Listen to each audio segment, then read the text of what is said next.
नमस्कार, इन खबर में आपका स्वागत है। मैं विद्याशंकर तिवारी हूँ। पाकिस्तान है कि मानता नहीं, अभी भी कश्मीर को लेकर के उसके पेट में दर्द हो रहा है।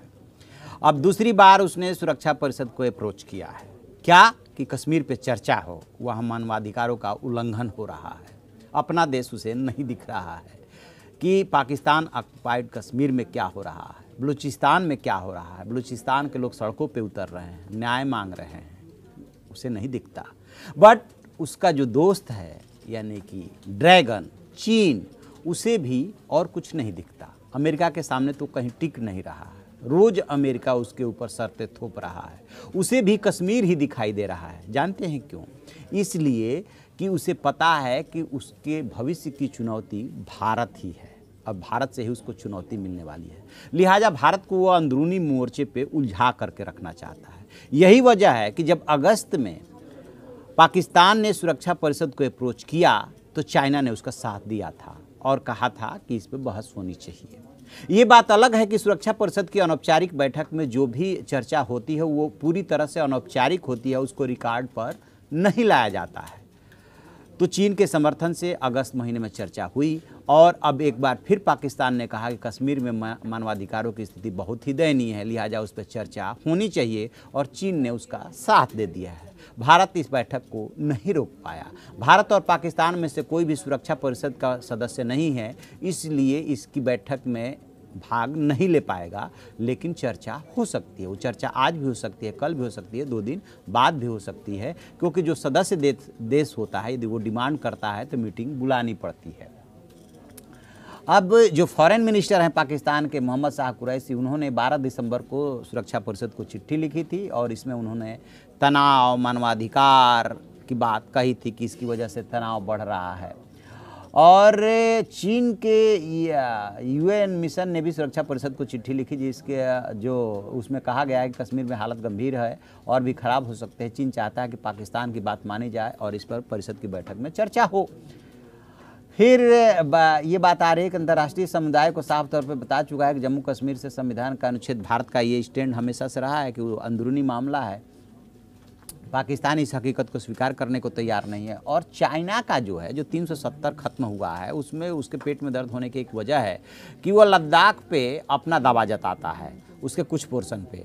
तो कहता है कि ये तो हमारी संप्रभुता के साथ छेड़छाड़ हुई, यानी कि भारत ने जो भी 370 खत्म किया उससे चीन की संप्रभुता प्रभावित होने लगती है।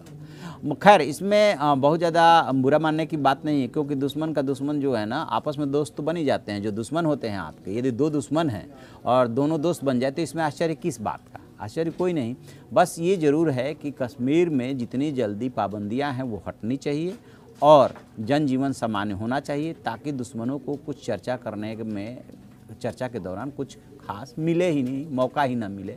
अब ये देखते हैं कि भारत कितनी इसकी तैयारी कर पाता है, कैसे जवाब देता है। क्योंकि अगस्त में जब चर्चा हुई थी तो क्या होता है कि अनौपचारिक बैठक के बाद जब कुछ भी रिकॉर्ड पर नहीं आता है, कोई औपचारिक रूप से प्रेस कॉन्फ्रेंस भी नहीं होती है, तो उसका एक तरीका देशों ने ये निकाल रखा है कि आप अलग अलग प्रेस कॉन्फ्रेंस कर देते हैं। तो चीन के जो वहाँ के प्रतिनिधि है उसने भी प्रेस कॉन्फ्रेंस की थी और वहाँ कहा कि मीटिंग में जो है चिंता जताई गई कश्मीर के हालात को लेकर के। पाकिस्तान ने अपनी अलग प्रेस कॉन्फ्रेंस की थी और भारत ने अलग की थी। और मिस्टर जो अकबरुद्दीन हैं, भारत के वहाँ के यूएन में जो प्रतिनिधि हैं, उन्होंने इतनी बेबाकी से उस प्रेस कॉन्फ्रेंस को किया था और जवाब दिया था कि वो जो है मीडिया में छा गए थे, न सिर्फ भारत में बल्कि दुनिया में छा गए थे। जितना स्मार्टली उन्होंने सवालों के जवाब दिए थे और जिस तरीके से पाकिस्तानी पत्रकारों द्वारा उठाए गए सवालों का न सिर्फ जवाब दिया, बल्कि इस सवाल का जवाब कि आप पाकिस्तान से कब बातचीत करेंगे, कब हाथ मिलाएंगे, उन्होंने जाकर के तत्काल पाकिस्तानी पत्रकारों से हाथ मिला लिया था।